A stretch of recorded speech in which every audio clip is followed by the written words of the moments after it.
up, grinders? We're back. Grind Gazetta Urban News Channel with a hip-hop twist with a strong emphasis on business. On this edition, we're going to talk about our folks, Mac Minister. If you ain't knowing who Mac Minister is, here's a San Francisco film district legend.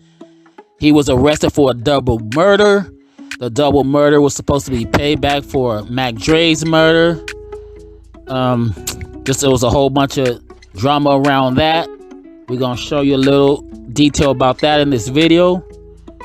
But he was more known for laying the most pimpish, introspective gamed up preludes, commercials, intros, outros, and skits, spoken word game on albums.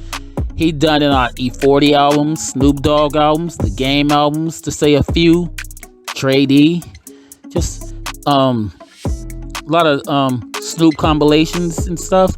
But yeah, he was that dude spinning that game, spoken word game on many albums. Andre Dow. And the law did some crooked things to convict him, and now he may be touching down or getting retrial because evidence was held and hidden, and snitches lied on him. So we're about to show you a news clipping breaking all this down. And after the news clipping, we're going to drop a classic Mac Minister interview from Cygnus.net, who I used to write for and do interviews for. And if this goes well, we're going to show you a part 2 and part 3 of Mac Minister's interviews, which you will find totally entertaining. So y'all continue to like and subscribe to Grind Gazette, where we usually pocket watching. And remember, if you don't grind, you don't shine. Free Mac Minister. A possible feud, connections to big names like Snoop Dogg, and now one man who claims he's been wrongfully convicted. It's all part of a criminal case that just took a turn. Only the 8 News Now investigators have been following the battle brewing in court. Vanessa Murphy has been speaking with the man at the center of it all. Denise and Brian, rapper Mac Minister insists he's an innocent man. He's been telling me this during phone calls from prison, and he's alleging this in court. But prosecutors argue there are too many connections between Mac Minister and 3 people who wound up dead. Andre Dow, also known as Mac Minister, was an up-and-coming West Coast rapper in the early 2000s, but that came to a halt. Dow was convicted in 2008 for a double murder in Las Vegas in 2005. The victims, Kansas City rappers Anthony Watkins, known as Fat Tone, and Jermaine Atkins, known as Cowboy. I don't know who killed Fat Tone. How did they end up murdered in your girlfriend's car? I don't have no answer for that. I just want to make a record. He testified against my client in trial. I know. As attorney Robert DeMarco argues for Dow's freedom, the 8 News Now investigators have been following closely. One major development, this witness who testified against Dow now says he lied. It's been under conscience and you deeply regret making the false testimony and statements against Mr. Dow, correct? Correct. Mr. Lateef Gray, please. A former San Francisco prosecutor who knew Dow growing up heard him proclaiming his innocence on a podcast and decided to look into the case. Do you believe he's 100% innocent? I do. Based on this evidence, I do. Lateef Gray says he uncovered information about witness Antoine Mouton, a convicted pimp with a lengthy criminal history. Records show when he claims he was in Las Vegas and Dow made incriminating statements to him, he was actually in custody in Georgia. So you believe that the police and the prosecutors had all of this information and hid it? Or what are you saying? They definitely have. Sometime prior to that December 5th. Clark County Chief Deputy District Attorney Mark DiGiacomo mentioned a date during Dow's murder trial in reference to that supposed conversation between Dow and Mouton in Las Vegas. But again, Mouton was locked up in Georgia. DiGiacomo now on the stand himself admitting to what he calls a mistake. You said December 5th in the deposition, correct? And I should have said December 05. Still, he continues to defend the murder conviction. I have the phone records and the 911 call establishing the timeline. In 2004, Bay Area rapper Mac Dre was killed in Kansas City. There were rumors, which police said were false, that Fat Tone did it. Dow claims he didn't think so. In 2005, he invited Fat Tone to Las Vegas to meet Snoop Dogg. Dow is seen leaving a casino with Fat Tone and Cowboy. He claims they went their separate ways. I don't know where they went, but he says he has some business to handle. The bodies of Fat Tone and Cowboy found near a construction site. A car, which prosecutors argue was connected to the scene, found torched in California 2 days later. Police also pointed to Dow's link to his co-defendant Jason Mathis and a woman who was found murdered in California later that year before Dow was in custody. You cannot point to any specific evidence that points to Mr. Dow committing the murder of Miss Larson in California, correct? Well, I think that if I were to try him in this courtroom, I'd convict him every day of the week. Dow was on America's Most Wanted and then arrested. If he didn't pull the trigger, he's just as guilty as the person that did pull the trigger. Lamont Williams, also known as Marlo Boss, is Fat Tone's cousin. He's most definitely behind it. So, yes, most definitely. I said it 1,000 times. I said it in his face 1,000 times. After hearing from both sides, This is totally a travesty of justice. a judge will decide whether Dow deserves freedom. My name ain't Mac Sinister, it's Mac Minister. Prosecutors argue key witness Antoine Mouton may have felt pressured to recount his story, but Mouton and his father, who also testified, claim he just wanted to do the right thing. That decision from the judge could come any day now.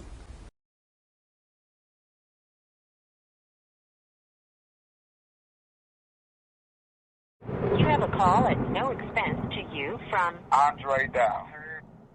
an inmate at Nevada Department of Corrections, Northern Nevada Correctional Center. To accept this call, press or say 5 to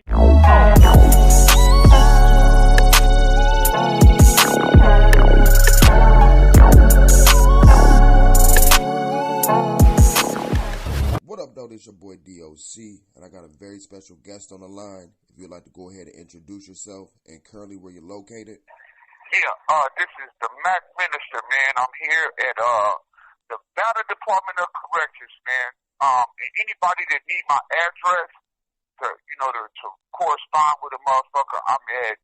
If you want to correspond with me, correspond at Andre Dow, Andre, last name DOW, back number 1025777.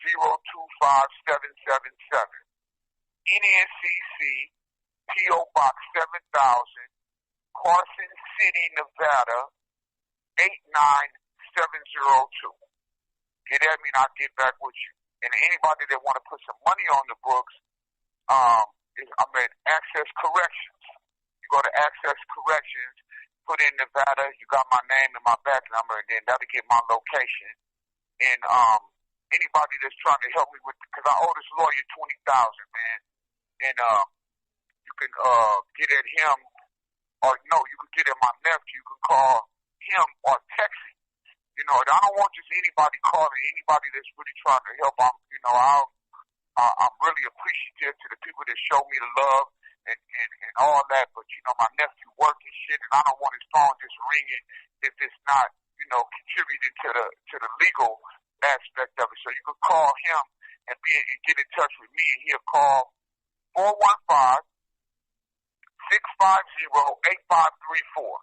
So that's the number to my nephew.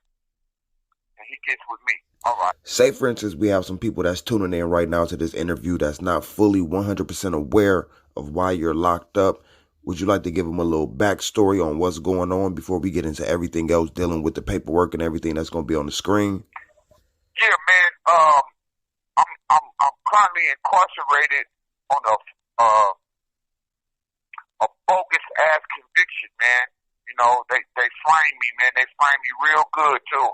They tell you some things. Well, I ain't gonna say real good because as you read the writ of habeas, you see where they just was flagrantly out of pocket. They just, violated all code of conduct of the law. You know know what I mean? And this should be concerning for anybody in the world, man. You know what I mean? Don't matter what race, color, or creed. When the Constitution is attacked in the manner that they attack the Constitution to get a conviction, it is concerning. And everybody should be alarmed at that. You know what I mean? This is equivalent to shooting Trayvon Martin or Mike Brown getting killed or the police choking out the brother in New York. I'm saying all that to say, man, you know, my conviction is based on the fact that a rapper got killed in Vegas that allegedly supposed to kill Mac Dre in Missouri. So he came to Vegas and, you know what I mean, he got killed. He got assassinated, man, and these motherfuckers didn't have no clue of what really went on. So, you know, they started to speculate and, you know, and put their theory together that was way off base and, you know, got a conviction and gave me 4 lives without the possibility of parole.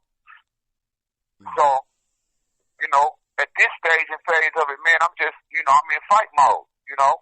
So taking it back to the beginning of your trial or when you started trial, what was the circumstances or situation that happened involving the original attorney that you had? Well, you know, I had a lawyer that I paid with, well, to get to the meat and potatoes, I had a attorney that I paid, his name was Tony Scrow. And, you know, and I paid Tony Scrow to represent me, you know, and we went to court one day out of nowhere. They just, you know, called me to court and I get up, go to court, and they come in with the shenanigans. I could tell they was all in cahoots because of the way it was laid out. The court came and, you know, some subordinates from Tony Scrow's office came and it was like, Your Honor, we're asking for a 3-day delay so that Mr. Scrow he's flying in out of the country and the day that the trial starts, Scrow would be flying in that night. So we would ask that the co-defendant go first because they separated my case and from my co-defendant, and they normally don't do that. So you know it was shenanigans off the dribble. So they came and the request was denied, and the judge said no. What we're going to do, I'm going to appoint you 2 guys right here to go to trial with Mr. Dow. Jonathan Ferran and Eric Ferran and Jonathan Powell are going to rip. And I'd say, hold on, Your Honor, I paid Tony Scrow to be my attorney, man. You know what I mean? You just going to take my lawyer? He said, Scrow's not here. We're going to trial in 2 weeks. I said, well, if you're going to take my lawyer, man, I would greatly appreciate it if you give me the opportunity to at least get another lawyer since he's not going to be here. He said, this is his exact words. He said, I don't give a fuck if you get Bozo the Clown. They better be ready to go to trial. So I said, man, it's a double murder, not a double cheeseburger. You know, it take longer to make a motherfucking a decent burger at McDonald's in that amount of time. You know what I mean? I'm fighting for my liberty. I'm fighting for my life. He said, it would have been better if it was a double burger instead of a double murder. Wouldn't you think, Mac? If you could take the time to go back and reflect a little bit, can you go back to what all was the circumstances and situations based around, you know, the game signing off on the paperwork or music that you guys did together for the money to go towards an attorney and everything else that happened with some appeals that was denied and some motions that was denied? Yes, allegedly, yeah. So with that, what it was with that was this. I had these lawyers out of Beverly Hills, and all these motherfuckers conspired in a conspiracy to, you know, incarcerate the Mac Ministry, man. It was a cold thing. This is how they come together, though, man.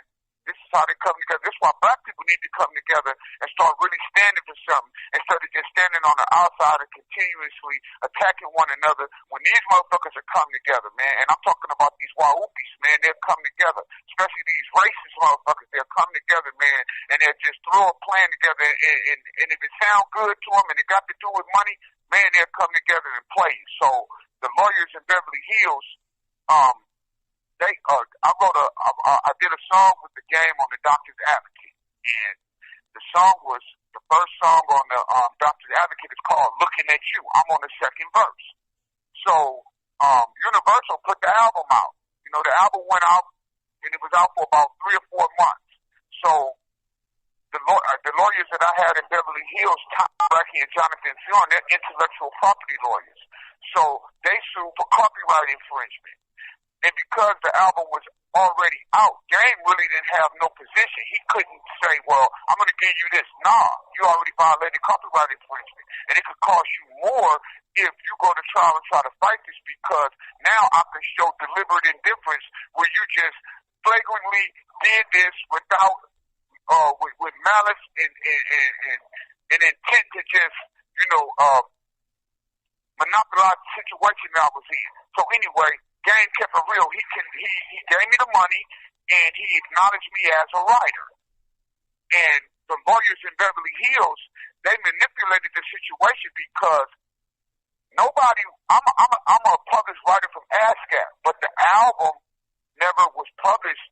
I mean, it was published, but I wasn't published in ASCAP for ASCAP to give me my checks, and nobody can interrupt that. The lawyers got in me. They was like, look, if you go through ASCAP, they're going to take a percentage of the money. We can make it where, the checks can come directly from Universal and come to us, and we'll make sure you get your money. Cool, no problem. Man, they start keeping the motherfucking checks. I ain't seen a dollar, man. I ain't seen a crying dime, blue nickel, or a screaming motherfucking quarter. Trust me, they out of order. So, it was a bunch of motherfucking games with that, man. Everybody conspired in a conspiracy, you know what I mean, to take that money. Because the money, you take the money, that's my resources to do the appeal, to get the representation that I need. You know what I mean? Those checks pay for the rest of your life. Not only did I get the writing, but I had mechanical royalties coming, 17 cents off of each album. Right. You know what I mean? This was stipulated. There is, and there is no, like I said, Game had to give me that. Universal had to do that. They had no leg to stand on because they had already violated the copyright infringement by publishing the album without me signing off.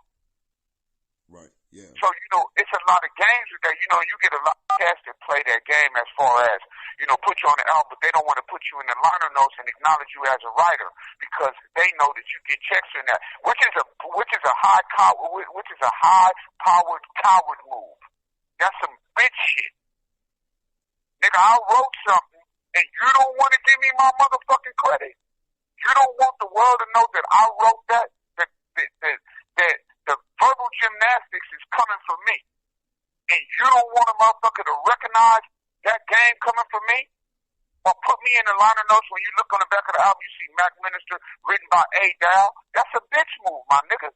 That's a slime ball cutthroat move. Is it true that after the conviction or after they took the attorneys from you, that they tried to give you a proper attorney or attorney by choice or grant any of your appeals or motions? Well, the lawyers came, when we lost the trial, you know what I mean, I was real adamant about, doing my appeal. So that was part of the process. That was shenanigans. There was no way that the sitting judge that went through the trial was going to give me a new trial, because then that's him consenting and recognizing that it was flaws and mistakes all through the trial when he was part of the conspiracy. You know what I mean? So there was no way that was going to happen. That was just, part of the process. Make it look good. Colloquialism. Right. That's all it was. Colloquialism at its highest degree. You know what I mean? Everybody sitting there just making a fake ass record to make it seem like, they're doing their due diligence and they're giving me due process, which wasn't gonna happen. So the judge that was sitting there, the sitting judge who overseeing the trial, it goes back to him, and he denied that, and he also recognized that he took my lawyer. But under the circumstances, you know what I mean, he played a part in that.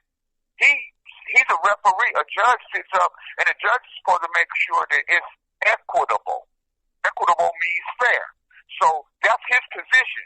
to make sure that I get equitable opportunity. And he didn't do that.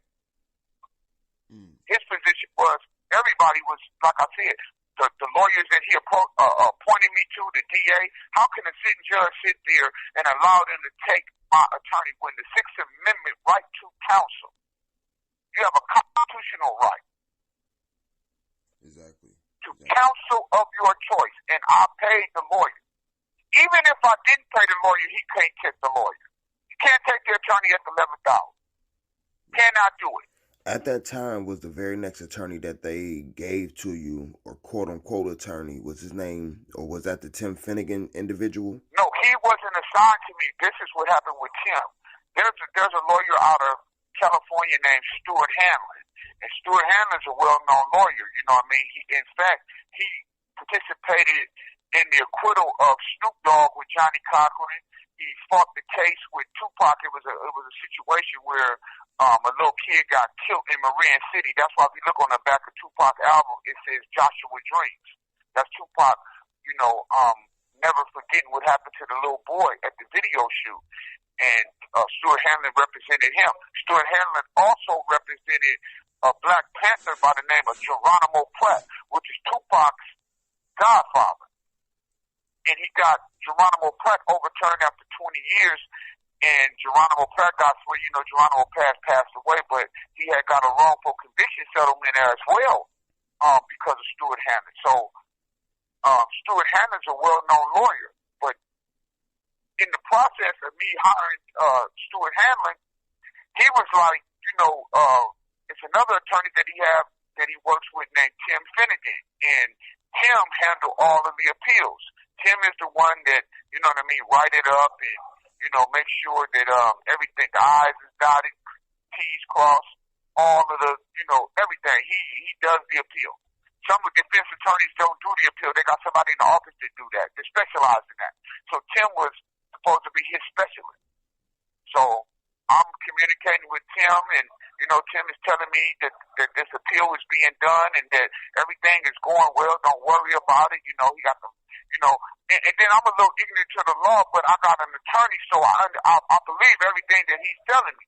You know what I mean? Plus, I done went through a reputable attorney, Stuart Hanlon. So in my wildest dreams, I would never think that Tim is not a lawyer. That ain't in my mind. You know what I mean? And Tim did the direct appeal. You know what I mean? My first appeal that I sent to the Nevada Supreme, Tim did that because I hired Stuart for that. So Stuart had Tim do the direct appeal. And then we turn around and Tim does this, supposed to be doing this writ of habeas, but he never did it.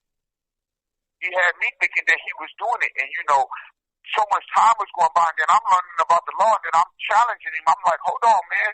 You got 1 year to file this appeal. You got the Anti-Terrorist Act, which means that you got 1 year to file. At least put something in the court to stop the time. And I did all that. You don't have to worry, Mac. I'm doing the investigation, and he just giving me a bunch of drag, right?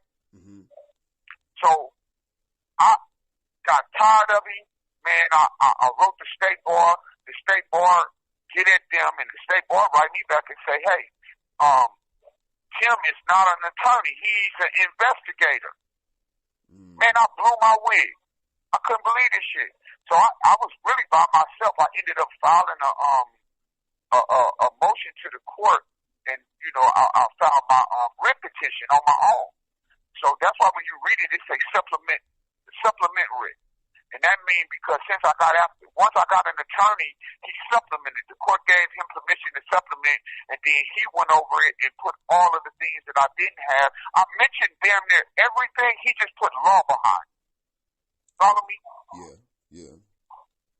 So, man, it's a cold game, man. When I look at this shit, I go, it's like the Twilight Zone, man. I've been attacked in so many ways, man. You feel me? I mean, it's crazy. And if it wasn't written down, you would think Mac Middleton lost his mind up in this motherfucker. Okay, can you go back and fill in the blanks or around the time where the attorney Keith Brower, they had your attorney try to, did he go up on the stand and testify against you or attempt to testify against you? No, they didn't get him to try. He testified.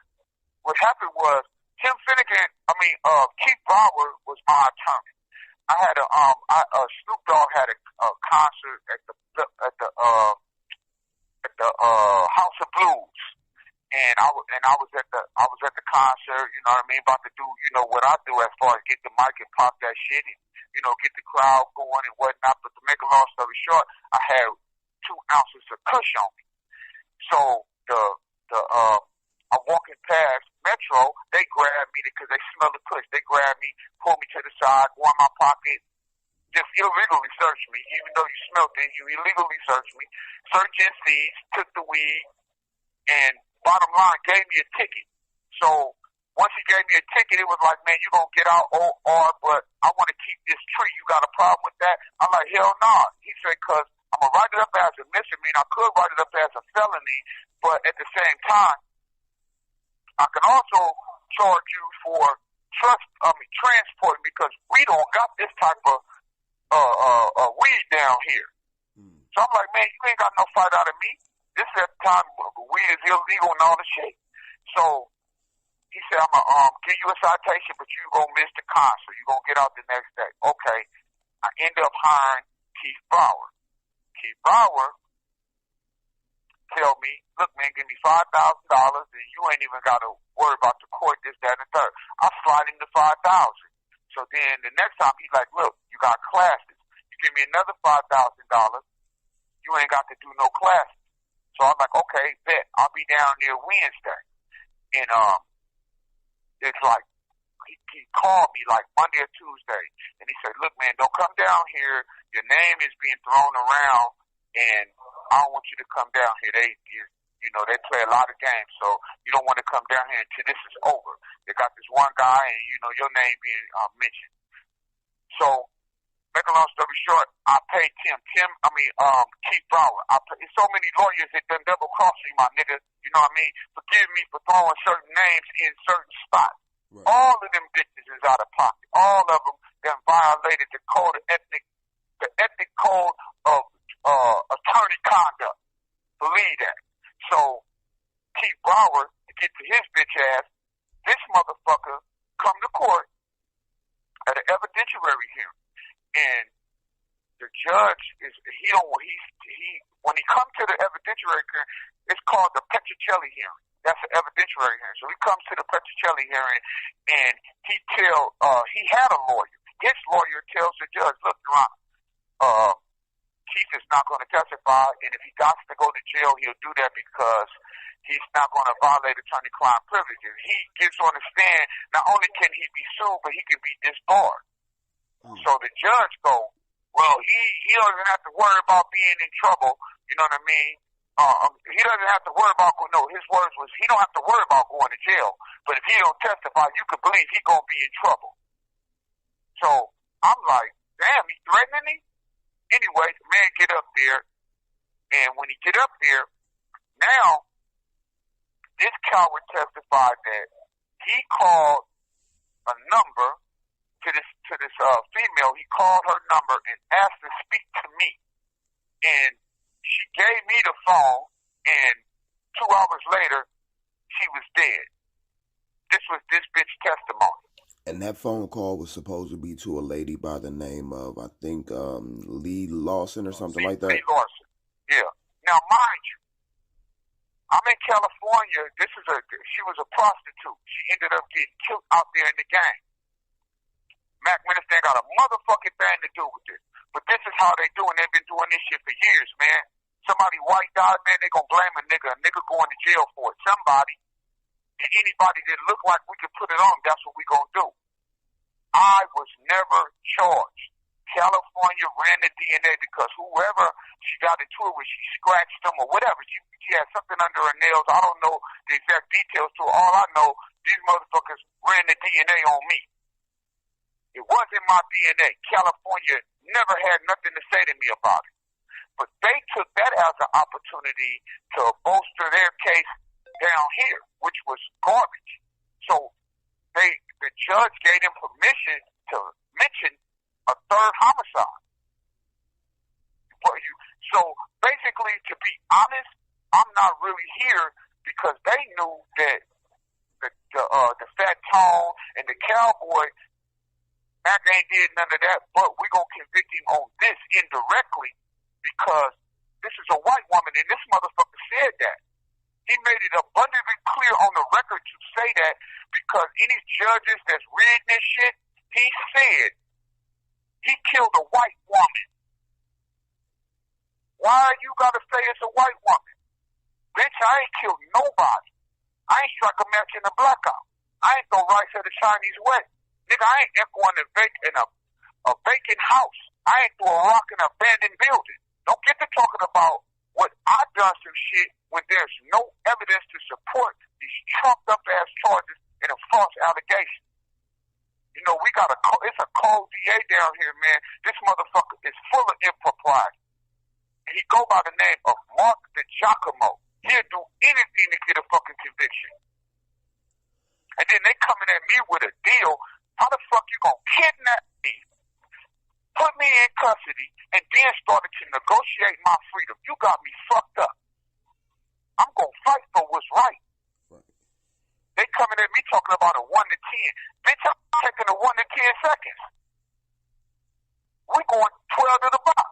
So with all this going on your side, did you have any type of witnesses or any proof of anything that could prove your innocence? You had some witnesses that was trying to come to court, right? Right. I had witnesses that came to court. You know what I mean? Remaining. Francis Wong, a dude, Joe Tasby. Francis, did a lot of work on the radio and whatnot.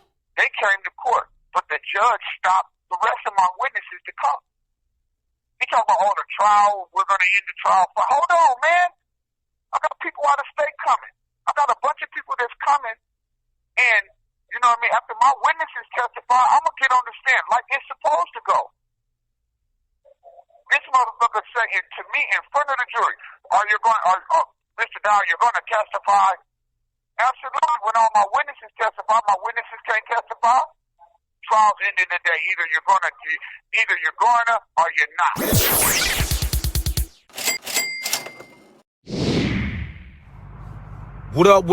What up, Cram? It's your boy Styles Be the Ghost from LOX D Block. I just want to say congratulations on your clothing company Grind. I fucks with it. Send me the package, bro. Send me the package, man. And yo, everybody, make sure you check my boy out at grindclothing.net. You know what I mean? Love is love, man. Cram, keep doing what you're doing. I need my hoodies. I need my sweats. I need my tees. I need the whole line, bro. You know what I mean? But congratulations. Bless up. And keep doing what you're doing, man. Salute.